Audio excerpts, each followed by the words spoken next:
Hola amigos, ¿cómo están? Qué gusto compartir una tarde más con ustedes aquí en Carla Larrea Online. Espero que la semana esté yendo muy bien. El día de hoy vamos a abordar un tema que me parece muy interesante, que es el trastorno bipolar. Vamos a tener a un experto en esta tarde junto a nosotros, pero antes quería recordarles que la anterior semana iniciamos siendo parte del proyecto Everesting, en donde lo que se está haciendo es recaudar fondos para una exoprótesis que le está realizando Jubilus 3D.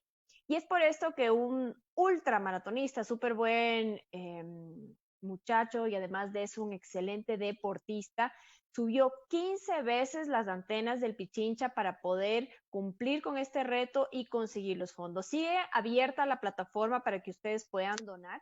Así que les voy a dejar con un videito para que sepan cómo Soy hacerlo. Gustavo Ceballos y soy deportista de ultra resistencia y montañista profesional.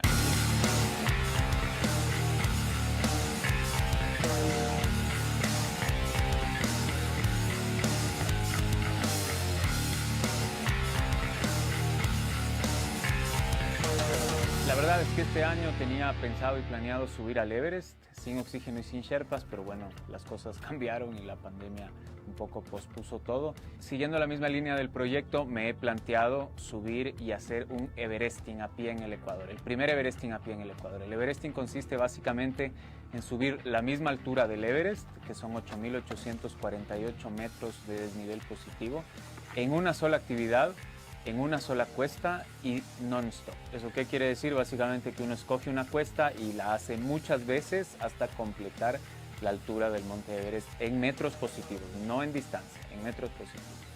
En mi caso, yo he decidido que voy a hacer 15 veces las antenas del Pichincha. El objetivo principal del Everesting, de este Everesting, es recaudar fondos a través de una organización que se llama Invitados a Colaborar. Ellos tienen un montón de proyectos y dentro de estos proyectos tienen un proyecto para hacer ortoprótesis.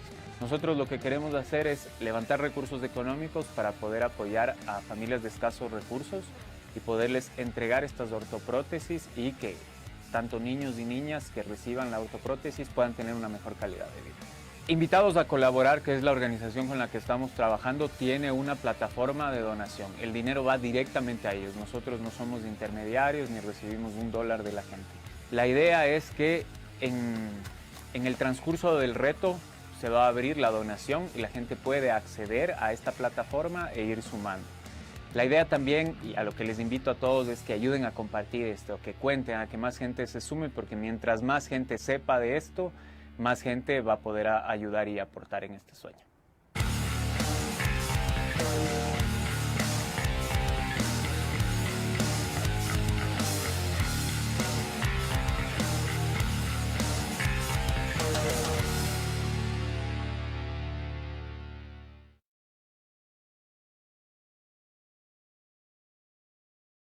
Cuento que el reto sí se cumplió. El fin de semana pasado, Gustavo subió las 15 veces a las antenas del Pichincha, cumpliendo este Everesting en un tiempo récord, 2 horas menos de lo previsto. Y sigue abierta la plataforma para que ustedes puedan donar. Así que vamos a apoyar a Scarlett, que es la niña que se va a beneficiar de este proyecto gracias a Jubilus 3D. Ella va a recibir su prótesis. Así que, ¿qué esperan para empezar a donar? Yo igual al final del programa les voy a poner ahí cuáles son las direcciones de las que pueden entrar en la plataforma para seguir donando. Como les había dicho al inicio, les conté que íbamos a hablar sobre este tema de la bipolaridad, que escuchamos tanto, ¿no? El trastorno de la bipolaridad. Es que tú eres bipolar, es que el cielo de Quito es bipolar y todo es bipolar. Pero realmente, ¿qué hay detrás de este trastorno? Entonces, para tratarlo, quiero dar la bienvenida al doctor Adrián Lozano. Él es médico psiquiatra. Es médico del Servicio de Psiquiatría del Hospital Metropolitano, jefe de Servicio de Psiquiatría de también Nova Clínica Santa Cecilia, director del Centro Ambulatorio de Salud Mental, es miembro de la Asociación de Psiquiatría Ecuador, autor del libro Manual de Psicofarmacología y tiene una certificación de trastorno bipolar en Massachusetts, en el General Hospital en Boston. Doctor, muchísimas gracias por darnos esta entrevista. Es una eminencia en el tema de lo que he podido ver en su hoja de vida. Muchos Bueno, estudios. alguna experiencia diría yo, pero no, Algo conozco. algo, sí, sí, sí, así es. Bueno, muchas gracias Gracias. por la invitación ante todo, gracias. Bueno, doctor, Comencemos desde el inicio porque es importante entender de lo que estamos hablando. Pienso que se ha tomado esta palabra de la bipolaridad de una manera muy a la ligera. A todos le decimos bipolares, que tú eres bipolar, pero en realidad, ¿qué significa? ¿Qué significa ser bipolar? ¿Qué es este trastorno de la bipolaridad? ¿Qué hay detrás de esto? Bueno, es un trastorno tan antiguo como la humanidad. Areteo de Capadocia, 500 años antes de Cristo, ya empezaba a describir lo que era la manía y la melancolía, y las atribuían a los cambios de dos diosas, ¿no? La diosa manía y la diosa melancolía. Pero obviamente también estaba construido en base a todo lo que son los temperamentos del humor. Y claro, tú dices la bipolaridad, pero la bipolaridad está mal entendida. La gente cree que es un solo trastorno y son como lo que yo te envié la bibliografía, son 10 trastornos. Que por comodidad diríamos un poco de la industria farmacéutica y de la sociedad de psiquiatría norteamericana se le redujo a 2, pero es más, es forzado esa situación.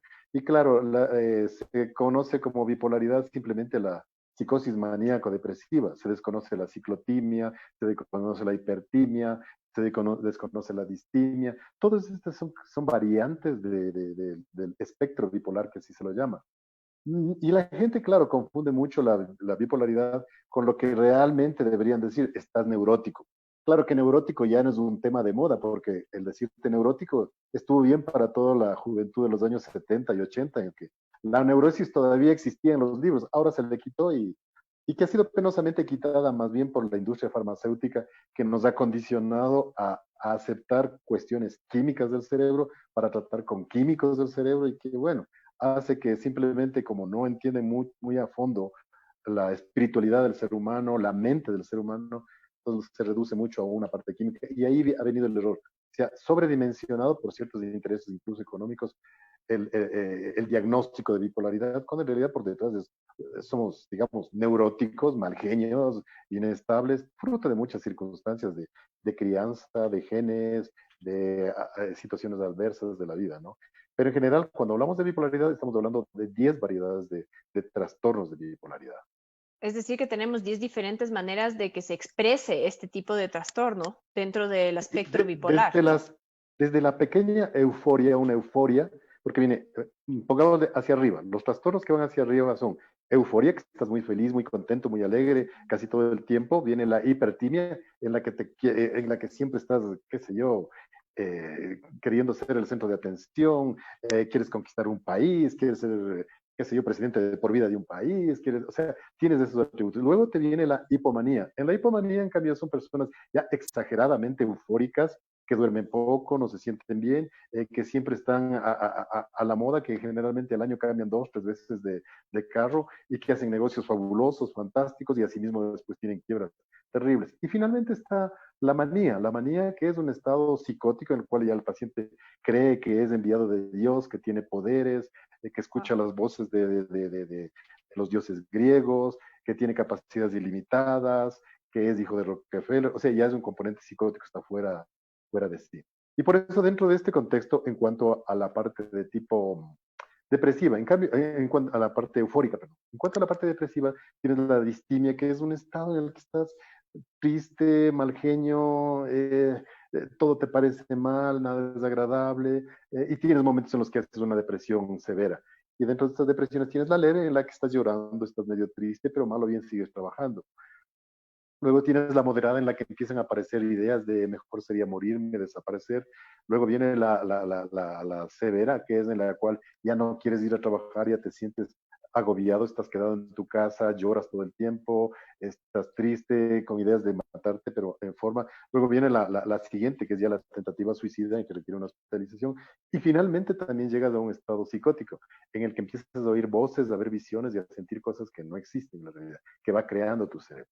Entonces, como ves, a eso es a lo que se llama el espectro bipolar. Es decir, a cómo va fluctuando desde una pequeña euforia hasta la manía, o desde una distimia hasta una depresión severa psicótica. ¿Y una misma persona puede tener estos espectros? O sea, de pronto está en el día súper eufórica y tal vez pasa a un estado depresivo terrible, Ya, o son comportamientos distintos de cada verás, persona.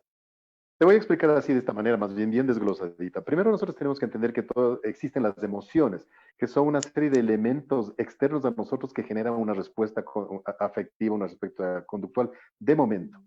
Luego vienen los sentimientos que son emociones más profundas, que son subjetivos, que vienen desde nuestro interior, el amor, el odio, la gratitud, etcétera, etcétera, que son más permanentes.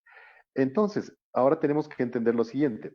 El humor es la fluctuación diaria que tenemos. ¿Sabes? Que en el día estás medio enojado, molesto, o digamos, pongámosle este ejemplo, esas personas perfeccionistas, esas personas que son rayando ya en la obsesividad, tienen todos los días que tener disciplina, orden, rigurosidad, y son así día a día las ves. Entonces, el humor es la fluctuación emocional que se presenta día a día. Va sumando esa emocionalidad de día a día y nos da por resultado algo que se llama el temperamento. Y hay gente que es colérica, que es flemática, que es agradable, es alegre, personas que son más bien tristes, apáticas, y entonces nos da el temperamento. Pero sumado las emociones todos los días, más este temperamento de algunos meses, nos da lo que es la afectividad. Y esta es la que se ve alterada, o sea, el resultado de mucho tiempo. Es decir, para hablar que una persona tiene un trastorno bipolar, al menos deben haber pasado unos 20, 15, 20 días de todos los días de haber tenido un humor bajo, depresivo, todo el día, todo el tiempo, todo momento está, no quieren levantarse de la cama. O en su contrario, en el otro polo, están eufóricos todo el tiempo, ni siquiera duermen. Ellos duermen, por ejemplo, 2, 3 horas y ya están con la energía total nuevamente, al 100%. Pero este es el resultado, como te vuelvo y te repito, de al menos 20 días seguidos y de todo el día estar con esta manifestación. O sea, No es es que estás decir un que, ratito eufórico claro, y que si después una persona está con esa variación de que hoy amaneció triste, se quedó en la cama, pero el otro día está normal, o sea, no es el patrón que se no, conoce y nace. ahí eres un neurótico, anda al psicoanalista porque eso ya no requiere tratamiento farmacológico, sino ya enfrentarte porque tienes un problema de personalidad. Y eso lo trata el psicólogo, el psicoanalista.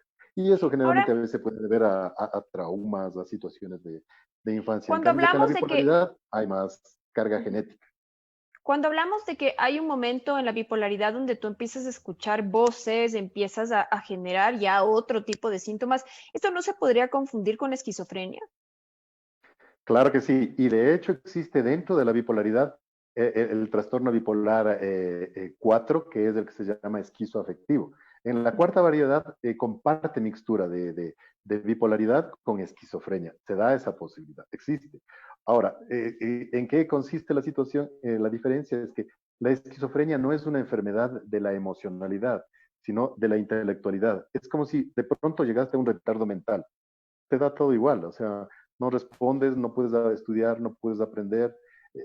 O sea, es una demencia, y de hecho se le conocía como demencia precoz. Es un Alzheimer que se presenta tempranamente. A diferencia de la Mm. bipolaridad, en que tus capacidades intelectuales no las pierdes, pero puedes fluctuar desde una depresión tremenda hasta una euforia, una manía, como te decía, un estado lascivo, ¿no? De mucha bienestar sin que haya una razón para tener ese bienestar, sin La que haya una bipolaridad, emoción o un sentimiento que justifique. ujú. Y la bipolaridad, o sea, por ejemplo, si a mí me determina que soy bipolar, ¿eso se cura? ¿Eso se mantiene? ¿Se maneja? ¿Puede ser por una etapa y luego ya no volver a aparecer? Depende de la bipolaridad, depende de la edad, depende de la carga genética que tengas, depende de los síntomas iniciales. Ahora, diagnosticar una bipolaridad no es muy fácil y quizás esa fue una de las razones que cuando logré ganar el concurso para poder ir a Boston y que me den el entrenamiento básicamente era para detectar precozmente, porque normalmente de lo que se sabía antes, para detectar una bipolaridad a veces pasaban entre 4 o 5 años, tiempo en Claro. el cual el cerebro se va deteriorando. ¿Qué es lo que pasa con las enfermedades mentales? Casi todas las enfermedades mentales son neurodegenerativas. Es decir, finalmente terminarás de una variedad de Alzheimer, de una demencia, porque la memoria, con cada crisis, sea de depresión, sea de obsesividad, sea de bipolaridad, sea de esquizofrenia, con cada crisis, la memoria se hace flecos. Y entonces, obviamente, mientras más crisis has tenido, llegas a los 50, 55 años y ya estás de una demencia tipo Alzheimer terrible, ¿no?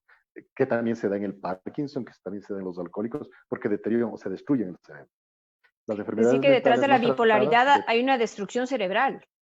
Si es puede que no existir la una destrucción tratas, si es que cerebral. no la tratas, sí. Por eso fue la razón que te digo, me enviaron a hacer ese entrenamiento ya a Boston para poder detectar tempranamente, porque mientras más temprano sea la detección, más rápido frenas el deterioro de la memoria de estas personas. Porque siempre donde se parte las enfermedades mentales, lo que hacen más es destruir la memoria, la capacidad intelectual del individuo, ¿no? En la bipolaridad va más lentamente que en la esquizofrenia, por supuesto, pero va destruyendo. Claro. ¿Existe bipolaridad en los niños? ¿Se puede presentar a temprana edad? ¿Hay manera de que los padres puedan darse cuenta de que algo está pasando? ¿Cuál sería un signo de alerta en su comportamiento? No tengo idea qué es lo que se pueda presentar. Sí, en general cuando hay componentes familiares directos, o sea, de tipo bipolares o psicóticos, podría haber ciertos, ¿cómo te puedo decir?, indicios de que probablemente el niño tenga esos problemas. ¿Cuáles son? Por ejemplo, niños que no duermen durante la noche, hay etapas en las que se portan, duermen 1 o 2 horas y están muy hiperactivos, y a veces cambian los niños que después no quieren salir, son irritables, muy Ujú. irritables, totalmente irritables. Hay un dato curioso, que son niños que siempre están buscando estar participando en deportes o en actividades de riesgo, tipo, como por ejemplo en los adultos, en el jumping, cosas de riesgo que en las que ponen su vida, ¿no? Siempre están así, hiperactivos. Son personas con una buena capacidad intelectual, son líderes, o sea, ¿qué es la diferencia con el trastorno de déficit de atención e hiperactividad? Que es Ujú. muy raro también, hay que anotar esto, ¿no? En el cual el niño tiene dificultades para comprender, para entender la clase. En cambio, estos niños bipolares se aburren porque comprenden rápidamente, procesan rápidamente, memorizan rápidamente, pero son eufóricos. Generalmente son los líderes y al inicio son líderes positivos y otra vez son líderes ya para fuguémonos de la clase, vamos a ver tal cosa, vámonos al cine en vez de ir a clase, etcétera, etcétera. Uno de los estudios que hubo bastante interesantes fue la de la Joanna Moncrief de allá de Londres, en niños que tenían esos programas bipolar. E interesantemente se encontró que tenían mayor curiosidad por la sexualidad. Eran niños que buscaban revistas, videos y cosas de contenido sexual entre los 5 y 6 años, que no es muy normal, que no es muy, Claro. como te puedo decir, frecuente en los niños. Los niños pasados los 12, 13, 14 años, pero mira, estos niños era muy precoz el interés hacia la sexualidad, ¿no? En ese aspecto. Perfecto. Quiero aprovechar este momento para saludar a toda la gente que se está conectando, para Sebastián, para Neider, para todos aquellos que están en este momento ya conectándose a través de Instagram y de Facebook Live. Gracias por estar aquí. A Paolo también, que siempre se conecta a todas las transmisiones que hacemos. Perfecto. Ahora cuando estamos en nuestros hogares, ¿cuáles son los signos que nosotros debemos de estar alertas? Alertas de que algo está pasando. ¿Puede presentarse de golpe la bipolaridad o la persona ya tiene rasgos durante algún tiempo? Bueno, eso te decía que generalmente la bipolaridad, a diferencia de la neurosis que te decía hace un momento, en la cual la Ujú. forma de vida, la interrelación con el medio es lo que te genera la ansiedad y la ira y la molestia, en la bipolaridad más bien los factores genéticos, la herencia sí juega un papel preponderante. Pero, es decir, son unas personas predispuestas que ante un estrés determinado pueden generar o bien la crisis maníaca hacia arriba o bien la crisis depresiva que es hacia abajo, ¿no? Entonces, sí, y hay que entender que estos trastornos, como son de base genética y en general en psiquiatría, casi todas las enfermedades, las peores enfermedades psiquiátricas, se presentan antes de los 30 a 32 años. Por eso es que si es que una persona puede presentar tardíamente, digamos, una manía, una depresión, si nunca en la vida ha tenido antecedentes de depresión, si Ujú. nunca en la vida ha tenido antecedentes de manía, se te presenta a los 45 años. Por primera vez, lo primero hay que descartar componente neurológico. Generalmente los tumores, generalmente las enfermedades desmielinizantes, generalmente debut de Parkinson, de mieloma, pueden empezar con síntomas psiquiátricos, en cambio a esa edad ya son de base neurológica. Ujú. Entonces, hay que tener un poco más de cuidado antes de los 30 años de detectar tempranamente eso. Por ejemplo, como te dije, en los niños ya vimos ese espectro. En los adolescentes empiezan a estar en conductas de riesgo, desafiantes a la autoridad, aumentan el consumo de alcohol, se meten en consumos de drogas, cuando hasta hace un tiempo los familiares dicen, pero no era así, de pronto cambió, de pronto ya no llega a la casa, se involucra con pandillas, empiezan a tener una conducta sexual promiscua, empiezan a bajar su rendimiento académico, a retar a la autoridad de familia, duermen poco o en su defecto a veces duermen en el otro polo, en la depresión, están metidos en la cama días de días sin querer bañarse, sin querer cepillarse los dientes porque están sin ninguna energía, ¿no? Entonces, son esos los determinantes. En los adultos ya más bien el que se involucre en negocios, cosas que rebasan digamos, el presupuesto, que rebasan el conocimiento en casos de hipomanía y manía, ¿no? Y en cambio la depresión en el adulto es básicamente, no llora, no está triste, pero está sin energía, sin ganas de levantarse. Por ejemplo, cepillarse los dientes para un paciente depresivo es una tarea terrible. Es como lo que nos vimos hace un momento del señor que subía 15 veces del Pichincha. Así se le hace solo cepillarse los dientes. Y están empezando a pensar en suicidarse. El suicidio es muy frecuente en este tipo de pacientes durante esta fase. Entonces, por ejemplo, eso es lo que se presenta en adultos. Obviamente, si es que no se les da tratamiento a tiempo, y a veces había una confusión antes, pensaban que les daban tratamientos antidepresivos convencionales, que es un peligro porque puedes hacer un switch. Switch quiere decir que a este paciente depresivo le empiezo un antidepresivo convencional y en 2 o 3 días le tengo eufórico, feliz, gritando, saltando, se fue al otro lado. Por eso se llama switch. Y hay que tener cuidado y por eso es que, como te decía, le enviaron a hacer un entrenamiento para detectar tempranamente, a tiempo, evitar darles antidepresivos de los convencionales, de los que sirven para la depresión unipolar, y para detectar también las fases de euforia. ¿Cuáles son los Lamentablemente, exámenes que se deben realizar al momento que se tiene una sospecha de bipolaridad? O sea, ¿qué tipos de bueno, exámenes son? ¿De laboratorio o solo psiquiátricos? los de laboratorio sí, básicamente son, en general, hay que detectar la biometría porque hay componentes anémicos, es decir, ahí se mide los glóbulos, componentes anémicos, hay que descartar hipertiroidismo, hay que descartar problemas de las suprarrenales, Cushing, Addison. Se pide exámenes de laboratorio para todo esto, ¿no? Y sobre todo hay que descartar si no hay un déficit de vitamina B, un déficit de ácido fólico que podría provocar cambios de la persona. El hipotiroidismo da, por ejemplo, estados de agotamiento, de cansancio que se podrían confundir con ese aspecto. El cáncer de cabeza de páncreas puede inicialmente debutar con una depresión severa. El mieloma debuta con una depresión y un cansancio que podría confundirse con depresión. Entonces hay que hacer una resonancia magnética cerebral. En algunos casos, en personas mayores de 45 años, cuando se presenta por primera vez, se ha visto un gran componente de aneurismas, o sea, dilataciones de los vasos sanguíneos del cerebro, que en un momento inician como una euforia que en personas que nunca antes en la vida han tenido estos componentes y que ya tienen más de 45 años, y a veces ya se les baja la euforia y se les estabiliza y hemos visto que 2 o 3 años después hacen la hemorragia cerebral. Entonces hay que tener mucho cuidado y pedir todos estos exámenes. En el Tenemos país todavía no tenemos preguntas. el SPECT, Ajá. que es la resonancia por positrones, que es contrastada y que vemos las áreas de funcionamiento del cerebro, que esa sí nos permite La que ver sale por cómo está colores. funcionando. Exactamente. Pero dinámica, o Mm, sea, estás viendo, claro. te están Ujú, preguntando cosas y se está moviendo en el cerebro claro. hay Tenemos actividades. aquí una pregunta de parte de Paolo. Dice, ¿cómo podemos reaccionar ante una persona bipolar? Y dígame si necesita cuidados. Depende, como te digo, insisto, Paola, no hay un solo diagnóstico de bipolaridad.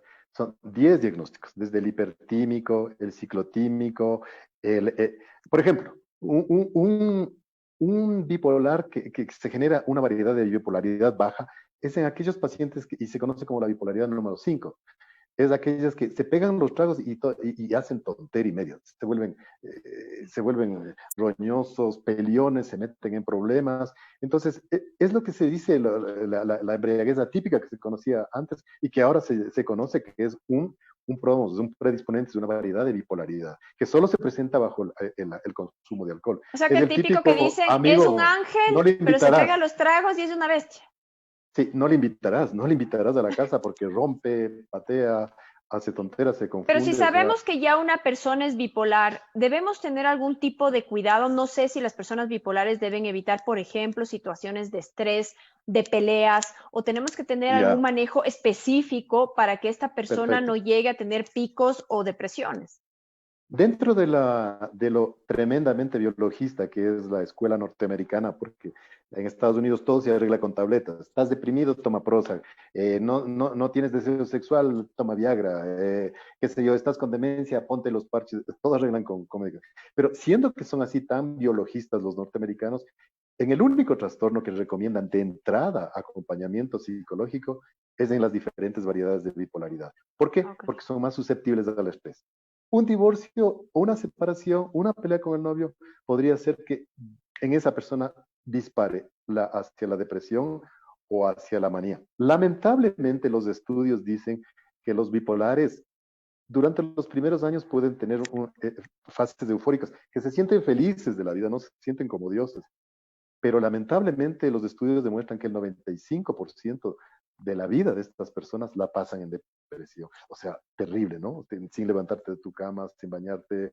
eh, y claro, son víctimas, como te decía, de muchos antidepresivos, incluso hasta llegan a darles electroshock porque supuestamente no reaccionan. Pero en realidad es lo que antes se veía como las depresiones resistentes, que constituían aproximadamente un 37 a 40% de las depresiones. Estoy hablando antes del año 2000. Pero después, con estos conocimientos de bipolaridad, se redujo de ese 47% y ahora depresiones resistentes solo estamos hablando, imagínate, del 43% que se habla a un 3% ahora. Porque con los nuevos medicamentos para bipolaridad, esos depresivos resistentes al fin lograron tener una vida satisfactoria. ¿Una persona bipolar debe tomar medicación toda su vida o puede ser por periodos? ¿O tiene que ya estar controlado por siempre? El mejor medicamento para la bipolaridad, hablemos del maníaco depresivo, que es una de las variedades, porque es el bipolar Mm. 1, el bipolar 2 es el hipomaníaco, el bipolar 3 es el ciclotímico, tienes los hipertímicos, que son eufóricos, que son grandes oradores, que generalmente ellos tienen tanta energía que se lanzan para presidentes, bueno, Ya. tienen su energía, se sienten superiores a los demás, son los hipertímicos, tienes la gente eufórica. Entonces, pero de todos estos, los medicamentos más útiles es uno bueno, bonito y barato y que Bolivia tiene por montones, que es el litio. El litio es un mineral que, que, mm, que actúa modulando el estado de ánimo, nos tranquiliza, nos estabiliza, es un regulamatic de las emociones. El Y litio. el litio fue descubierto en un CADE, un famoso investigador, descubridor del litio, y lo hace también de alguna manera haciendo una revisión histórica, es lo lindo, por eso es que hay que revisar historia si quieres entender a dónde va a ir el mundo. Entonces, en la antigua Roma, antes de Cristo incluso, hay unas fuentes de Tesalia, no las de Machachi, las fuentes de Tesalia, en la que la gente italiana era muy eufórica en verano y todo eso, y acudían masivamente a tomar mucho esta agua que les tranquilizaba, sobre todo por las euforias que tenía. Y cuando cada vez se lo estudia, encuentra que eran ricas en litio. Y a él le ayudó porque el descubridor del litio parece ser que su hijo padecía esto. O sea, es bonita la historia de Cade porque es un descubrimiento de amor por un hijo, ¿no? Que entiendes el mayor amor que uno podría tener hacia los hijos. Y entonces desde ahí el litio ha sido realmente, no es para todos bueno porque hay algunas personas que como todo medicamento puede hacer una reacción. Yo tengo, por ejemplo, he visto pacientes que con la aspirina hacen problemas hemorrágicos severos o les da una úlcera.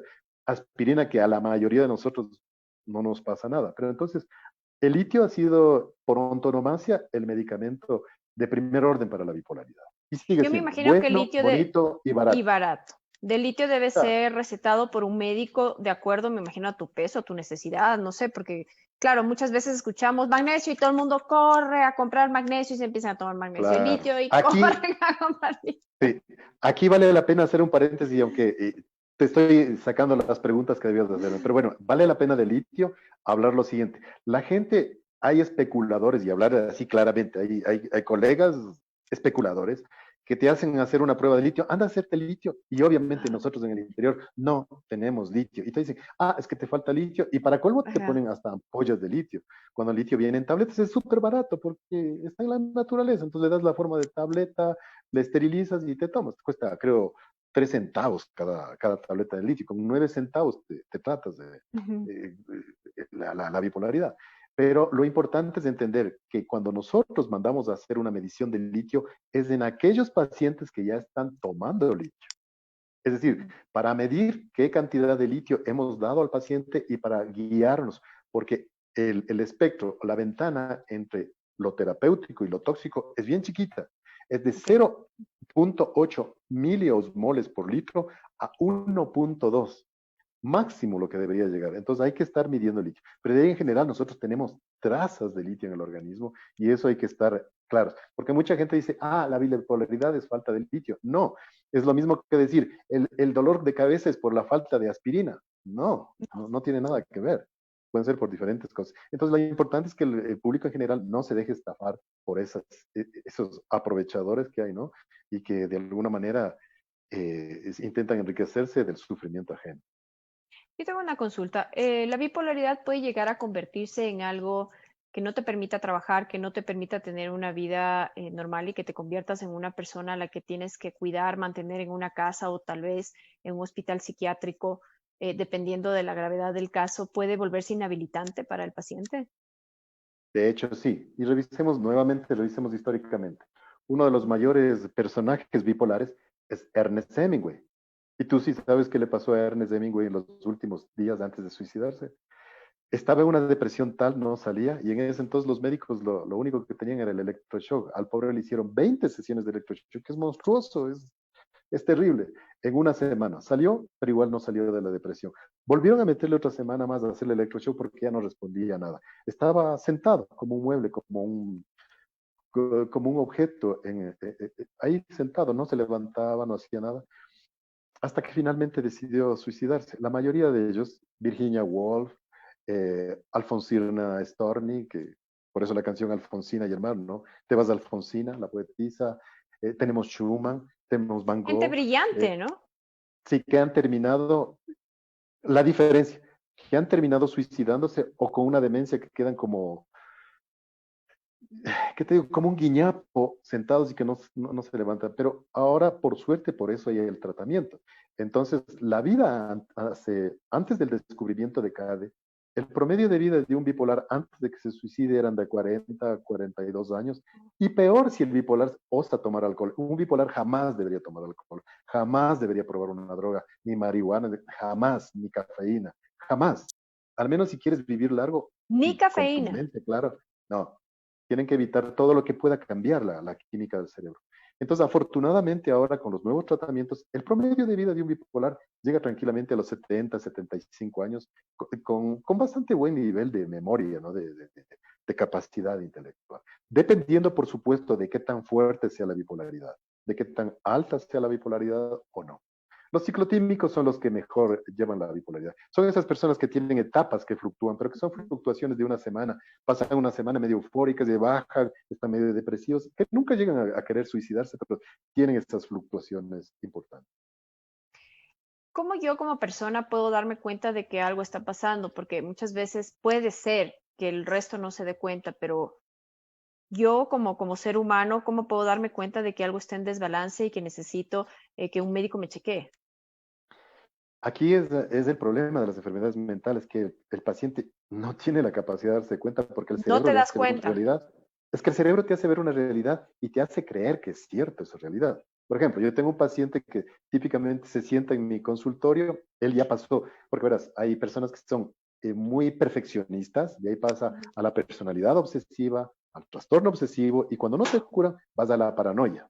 Bueno, este paciente ya le habían visto mucho tiempo antes. Él se sienta y en el extractor de humo que yo tengo, que tiene dos puntitos de luces, me dice que tengo en el uno una cámara de la CIA y en el otro tengo una cámara del Servicio Secreto Israelí, del Mossad. O Ya. sea, nosotros nos reímos porque decimos es Pero claro, absurdo, él pero debe estar para convencido.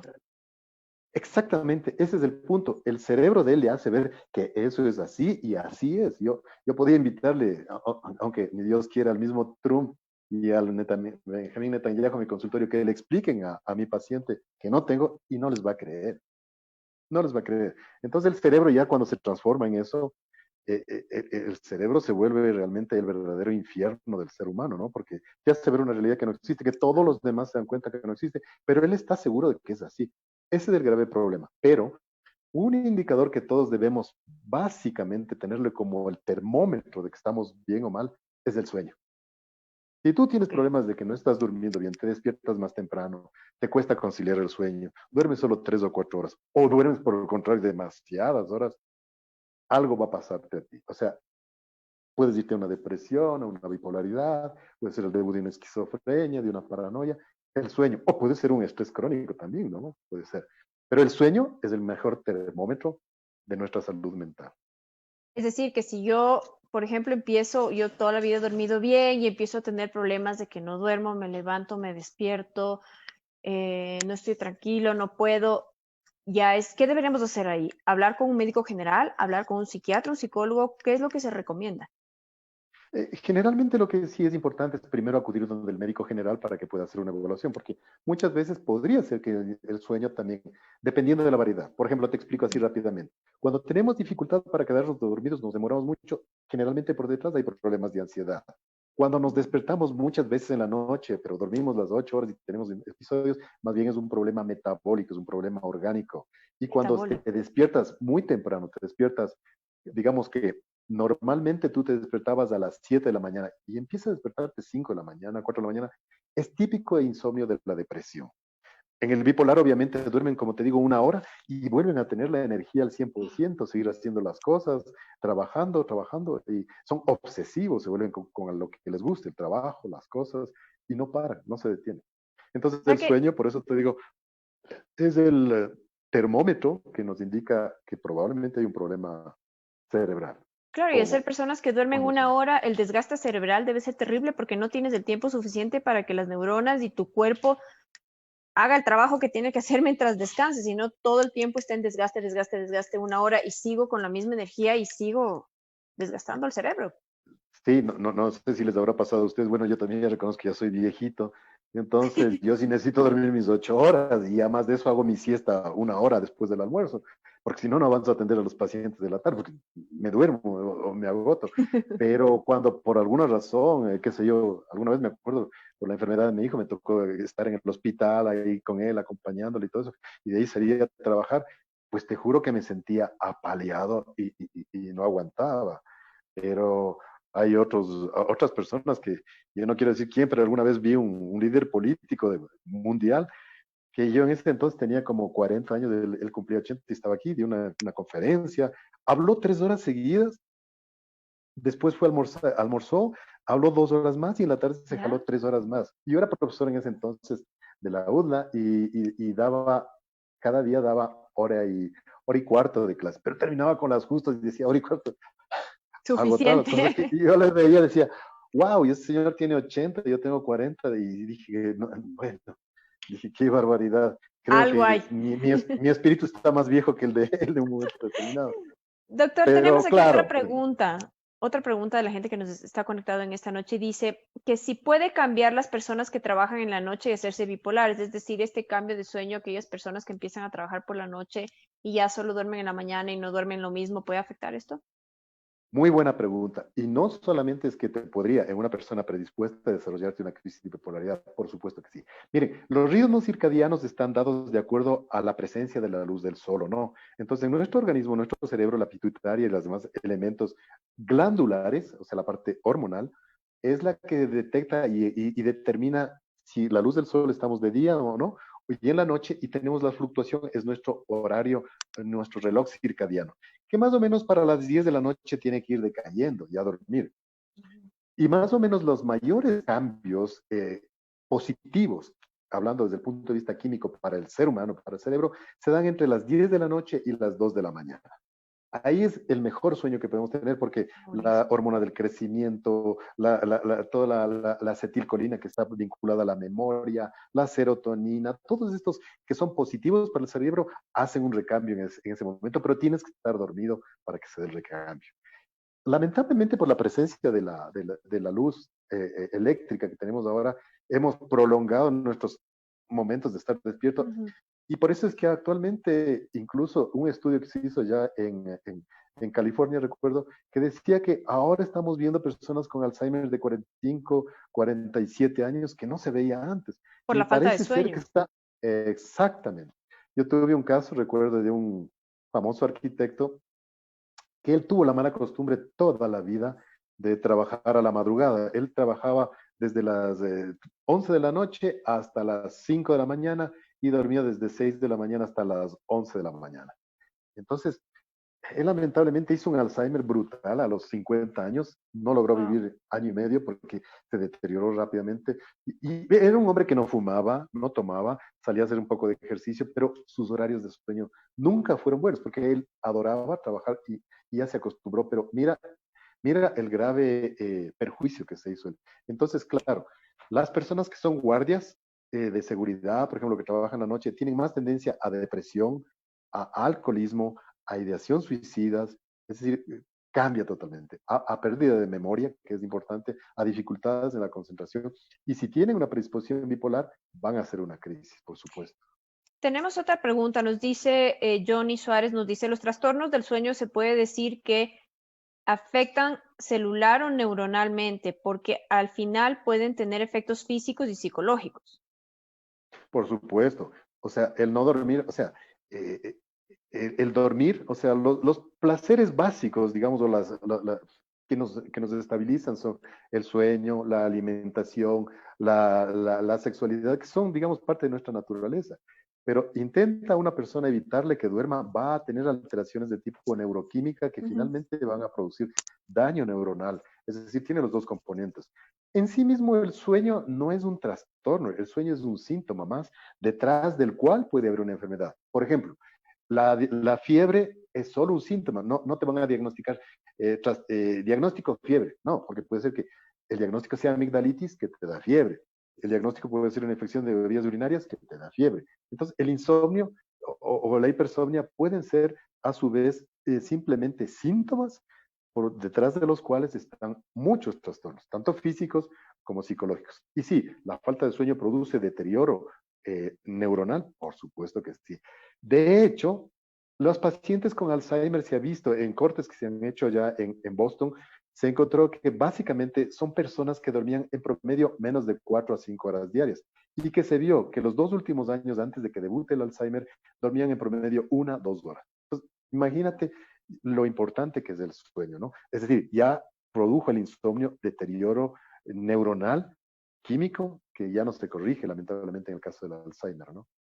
Qué pena. Bueno, tenemos otra pregunta más. Dice, ¿qué se sugiere en este contexto de la alerta social, o sea, en la pandemia, para tener buenos hábitos de sueño? Porque claro, como hablábamos fuera de cámara, el estrés económico, el estrés de la enfermedad, el estar en el hogar aislados, ha causado muchísimos cambios y muchísima ansiedad en la gente y también cambios en sus horarios, en el sueño. ¿Qué se puede recomendar en este contexto? Básicamente es respetar nuestro reloj biológico que está muy vinculado a la luz del sol, a la melatonina que produce el cerebro y que nos indica que es de mañana o es de tarde. Entonces, lo que pasa es que mucha gente ahora dice, "Ah, bueno, como no me voy a trabajar y empiezo a las 8 la oficina, me voy a dormir hasta las 7:30", cuando él normalmente se levantaba a las 5 de la mañana para hacer el viaje a la oficina. Y se queda, es más, y ni siquiera es que se bañen ni nada, sino con la misma pijamita se pone la camisita y la corbata aquí, por aquí debajo pijama, por si acaso no estoy en pijama. En todo caso, bueno, Por si acaso. en todo caso, claro, transgreden los horarios normales que teníamos. Entonces, es importante acostarse a la misma hora, levantarse a la misma hora, incluidos sábados y domingos, hacer Incluso ejercicio, sábados y domingo. tratar Mantenemos de el levantar. horario. Sí, pero bueno, digamos que te levantas normalmente por trabajo, por lo que te tienes que desplazar a las 6 de la mañana. Que te quedes 1 hora más no es mayor problema. Pero en cambio, en este aspecto, cuando te quedas 2, 3 horas más, poco beneficio te hace. Si no te bañas, o sea, tu cerebro está acostumbrado a que a tal hora te bañabas, te cepillabas los dientes y le bloqueas ese patrón de conducta, le desorientas, le desconciertas y entra en caos. Y ahí es cuando te empiezan a venir problemas de ansiedad, de depresión, te fastidias, te molesta todo, ya no te concentras bien en el trabajo, empiezan los problemas de irritabilidad, empiezas a discutir hasta con la Con mascota, quien se empieza cruce. con quien se cruce. Entonces, obviamente hay que tomar en consideración que es el romper la rutina que habíamos tenido. Por eso es importante tener esta rutina. Por eso es que en algún estudio que hicimos nosotros en la Universidad Católica hace años, de los chicos que farreaban desde el jueves, jueves en la viernes en la noche, hicimos la medición del sueño y de cómo estaba su capacidad intelectual al día siguiente. Y encontramos que los chicos que farreaban jueves, viernes y sábado recién recuperaban su capacidad intelectual al 100% después de tanto estrés el día miércoles de la otra semana. Y el jueves ya Wow. volvían a farrear. Entonces imagínate por qué ahora se ven tantas demencias y problemas de Alzheimer tan tempranamente. Porque estamos eh, acelerando el deterioro de nuestro cerebro. Nuestro cerebro obedece a disciplina, a orden y a una rigurosidad respecto a las actividades alimenticias, de sueño, de higiene, de trabajo, de diversión y de ocio, por supuesto. Doctor, quiero agradecerle muchísimo por esta entrevista y quisiera saber si nos puede dar su contacto o redes sociales donde aquellas personas que se han conectado esta noche tengan inquietudes y quieran hacer una cita en caso de tener, por ejemplo, problemas de sueño o saber que están atravesando por algún problema o algún familiar. Claro, les dejo con todo gusto. Yo soy director de un centro. Hemos visto la necesidad de un grupo de psiquiatras, de psicólogos y psicoanalistas. Nos hemos reunido, hemos roto esa vieja paradigma de que psiquiatras y psicólogos no nos se llevan, pero no es así. El Centro Ambulatorio de Salud Mental ASLB, que está ubicado en las torres del Hospital Metropolitano, en la torre número 2, tercer Ujú. piso, 307. Y los números telefónicos son el 322-0061.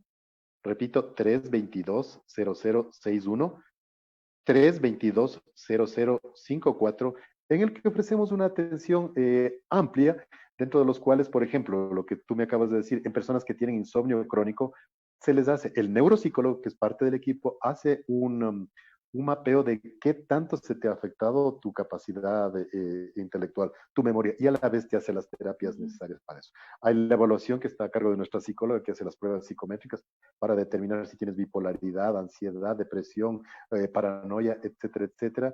Está el psicoanalista, que es el que se encarga de trabajar con la parte profunda de la psiquis, cuando has sido un niño víctima de abuso, de maltrato desde la niñez, vas donde el psicoanalista. Y los psiquiatras, que trabajamos en los diferentes grupos de edad, de niños y adolescentes. Yo trabajo en grupos de 20 a 60 años, Mari Carmen en el adulto mayor, y ofrecemos esa atención integral en este aspecto. Perfecto. Aquí tenemos una última consulta que dice, cuando está bajo el sistema inmune, ¿se puede considerar una causa o efecto del trastorno del sueño? Por supuesto, por supuesto. No solo la falta de sueño. Mira, es tan importante esta pregunta porque los linfocitos T, que son los de las defensas, que mucho hemos estado hablando ahora de los linfocitos B y los linfocitos T, tienen marcadores, tienen áreas de serotonina. Y la serotonina, todos hemos oído hablar que es un déficit que se produce en los depresivos. Por lo tanto, el depresivo que tiene baja cantidad de serotonina también baja su sistema inmunológico. Y una de las características de la depresión es el insomnio. Entonces, sí, y por eso es que cuando empezamos los tratamientos, las defensas también empiezan a subir. Típicamente el depresivo o la persona con insomnio se resfría más fácilmente, le cogen infecciones, problemas de hongos en la piel, en los pies, etcétera, etcétera. Pero cuando se les trata, desaparece todo eso. Y no es porque les estamos dando un elevador inmunológico, sino mejorando con la serotonina los niveles de sueño, de alimentación, de tranquilidad y también la inmunología sube.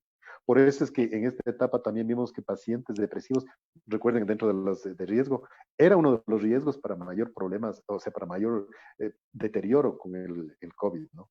Con COVID. Entonces, como vemos, bueno, también ayer, el día martes, estuvimos hablando también al respecto de la parte del Alzheimer. Y justamente decía que uno de los 4 puntos importantísimos para nosotros poder evitar esto y tener buenas costumbres desde que somos jóvenes era el dormir. Por Era uno de supuesto. los puntos más fuertes para que el cerebro pueda descansar y pueda, como quien dice, trabajar en la noche arreglando las cosas que tiene que componer, igual que todo el Sí, cuerpo a nivel celular. claro, y como te digo, por ejemplo, yo tuvimos una reunión con los egresados de mi promoción, que ya como tú ya somos viejitos, ya somos 36 años de egresados de médicos. Y claro, algunas cosas conversamos con mis compañeros y yo decía, pero ¿te acuerdas, sabes que tú estuviste así con esos zapatos puestos, otro? Estuvimos tomándonos una cerveza en tal parte, en tal mesa. Me dice, creo que sí estuvimos, pero sí, sí, esos zapatos yo tenía, ¿cómo te acuerdas? Digo, porque, y me Yo dice, sí ¿cómo es que duermo. tienes buena mente? ¿Cómo? Hago siesta, y la siesta definitivamente recupera, pero no muy larga, eso sí hay que aclarar. Una ¿De siestita cuánto? corta, 20, 30 minutos máximo, y te levantaste. Aunque no lo creas a uno, la siesta a uno le lleva rapidísimo de un sueño ligero a un sueño muy profundo, recuperador en 10, 15 minutos, y ya estás listo para la jornada de la tarde. Sí ayuda mucho. Y pues les decía, agradezcan que no soy rencoroso, porque con esa memoria y rencoroso, Me no sé acuerdo dónde de hubiera todo. parado. Doctor Lozano, muchísimas gracias por la entrevista del día de hoy. Realmente es un tema muy importante y lo que quiero es también que se rompa esos tabús de hablar de temas psiquiátricos, psicológicos, de lo que pasa con nuestra mente, porque hay muchísimo estigma en cuanto a estos temas. Entonces es importante abrirlos y tratarlos con naturalidad, así como debemos también quitarnos los estigmas de encima de la sexualidad. Creo que también la parte mental es una de las partes más complejas para la sociedad, el poder hablar de estos temas y tratarlo con naturalidad. Por supuesto, es parte de nuestra humanidad. Negar la enfermedad mental o la salud mental sería negar nuestra humanidad. Y eso no tiene sentido porque te perjudicas, sufres más. Como yo les digo, y como para mensaje final, las personas que van a mi consultorio me dicen, ¿y qué diagnóstico tengo? Mira, todas las personas que vienen aquí vienen porque sufren. Ahora, que al sufrimiento le hemos puesto varios rostros, llámese bipolaridad, trastorno obsesivo y demás, por supuesto, sí. Pero en el fondo llegan acá porque sufren. Y si hay un profesional que te pueda ayudar a comprender la raíz de tu sufrimiento, ya vas a ganar bastante respecto a qué cosas podrías hacer para evitar seguir sufriendo. En el budismo decimos una cosa, el dolor es inevitable, el sufrimiento es opcional. E incluso en estas enfermedades, porque si tú te tratas, paró el sufrimiento. Perfecto, muchísimas gracias, muy buen mensaje. Gracias, doctor. Ya saben, ahí A ya les ustedes. dejamos la información para aquellas personas que también quieran conectar más adelante, lo pueden hacer porque queda grabada esta entrevista. Ahorita está apareciendo en pantalla donde pueden encontrar todos los datos del doctor Lozano. Ahí está la página web, Ahí la página de está Facebook, está ahí todo el equipo. el equipo, y como te digo, rompiendo ese prejuicio de que psicólogos y psiquiatras no nos llevamos. No, señor, miren lo bien que nos llevamos, ¿no? Es parte de mi equipo porque ahora nos hemos prácticamente duplicado y mantenemos conexión y comunicación para beneficio del paciente. Qué bueno, doctor. Muchísimas gracias. Gracias por A acompañarnos ustedes, esta noche. Y no me quiero ir muchísimas sin gracias. dejarles con un video. Primero agradecerles a todos por haberse conectado. Gracias por estar pendiente de las entrevistas. Siempre estoy buscando temas positivos que les pueda ayudar en su día a día a hacer las cosas de mejor manera, a buscar soluciones. Es importante buscar soluciones a lo que estemos viviendo y no quedarnos, por ejemplo, en el dolor o en el sufrimiento. Depende de nosotros también el que cambiemos esa situación. Bueno, les quiero dejar con un último videito sobre la bipolaridad, el trastorno bipolar. Yo me despido. Gracias por haberse conectado y nos vemos el próximo martes. Así que estén atentos a mis redes sociales. Un beso gigante, excelente noche y como siempre, energía positiva en todo lo que hagan. Chao, Carla, gracias. Gracias.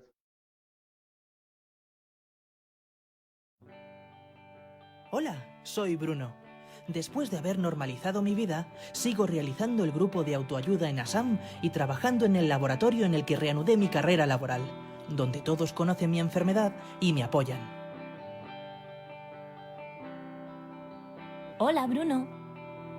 Hola, Isabel. Ella es Isabel. Trabaja en el laboratorio desde hace 2 semanas. Verás, me he enterado de lo de tu enfermedad y he pensado que tal vez podrías ayudarme a saber cómo puedo ayudar a mi hermana.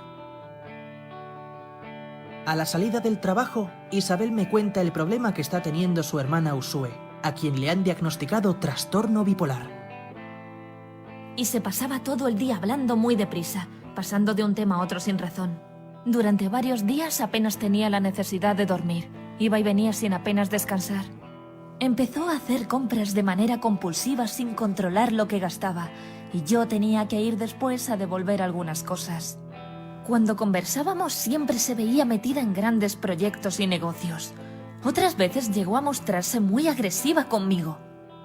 Al final, su mente estaba tan desordenada que fuimos a urgencias y la ingresaron en psiquiatría. ¿Cuánto tiempo estuvo ingresada? 10 días, y le dijeron que se trataba de un trastorno bipolar, y le derivaron al equipo de psiquiatría de la zona para que le hiciera el seguimiento oportuno. Durante unas semanas ha estado bien, pero ahora ha vuelto a recaer. ¿Qué ha pasado ahora? Como se encontraba bien, ha dejado de ir al médico y también el tratamiento. Un día, de repente, me dijo que se encontraba muy cansada y que, aunque lo intentaba, no podía dormir y se pasaba los días sin salir de su habitación. Todo el día en la cama con las persianas bajadas y diciendo que quería morirse. Hace unos días se tomó un bote de pastillas y tuvimos que llevarla a urgencias y ahora está ingresada de nuevo. Sería bueno que hablarais con el equipo que le atiende para que os indique cómo actuar con ella y cómo podéis ayudarla. Ya lo hemos hecho y, aunque nos costó mucho, después de insistir lo hemos conseguido y nos han recomendado asistir a algún grupo de autoayuda. Os recomiendo que cuando Usue salga del hospital vengáis a hablar con nuestros profesionales de Assam.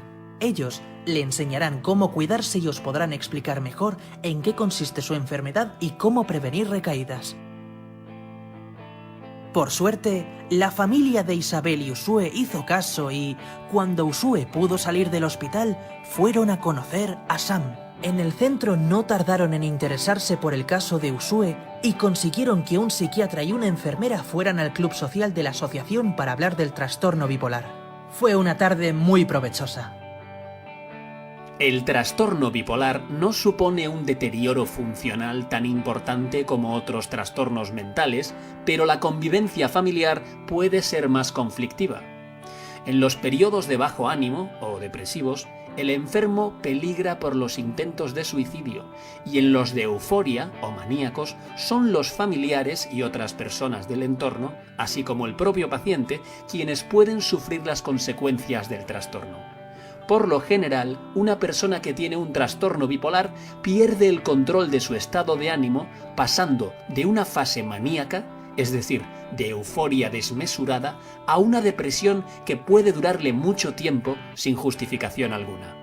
Hay que aclarar que no tienen nada que ver con los pequeños cambios de humor que podamos tener cualquier persona. Isabel y Usue han aprendido un poco más sobre los trastornos bipolares y han entendido, como ocurre con cualquier enfermedad mental, que es muy importante no abandonar la medicación, recibir ayuda psicológica y el apoyo de la familia. ¡Eliminemos el estigma!